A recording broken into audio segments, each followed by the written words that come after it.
दोस्तों, मन की सच्चाई और अच्छाई कभी व्यर्थ नहीं जाती। जाने गीता के अनमोल विचार।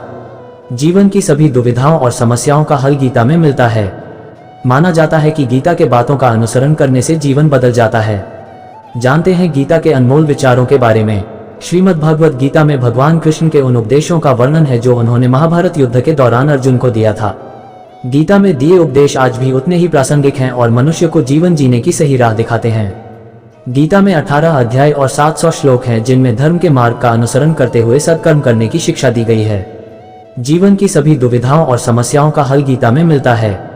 माना जाता है कि गीता के बातों का अनुसरण करने से जीवन बदल जाता है और व्यक्ति को हर काम में सफलता मिलती है। आइए जानते हैं श्रीमद् भागवत गीता के अनमोल विचारों के बारे में। गीता उपदेश की महत्वपूर्ण बातें। गीता में श्री कृष्ण कहते हैं कि मन की सच्चाई और अच्छाई कभी व्यर्थ नहीं जाती। ये वह पूजा है जिसकी खोज ईश्वर खुद करते हैं। उम्र बढ़ने के साथ साथ इस बात का एहसास होता है कि हमने व्यर्थ ही उन लोगों को महत्व दिया जिनका हमारे जीवन में कोई योगदान था ही नहीं। गीता में लिखा है कि विजय यदि बल से प्राप्त होती तो अर्जुन के सारथी भीम होते, श्री कृष्ण नहीं। गीता में श्री कृष्ण कहते हैं कि व्यक्ति को किसी भी परिस्थिति में अपने क्रोध पर काबू करना सीखना चाहिए।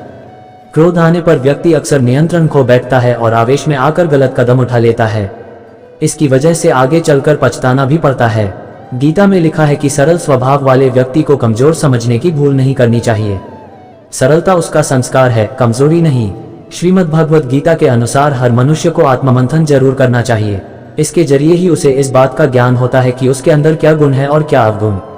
इसलिए कुछ समय अकेले रहकर आत्ममंथन जरूर करना चाहिए।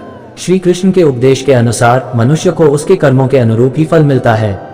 इसलिए परिणाम के बारे में सोचे बिना हर मनुष्य को सिर्फ अपने कर्मों पर ध्यान देना चाहिए।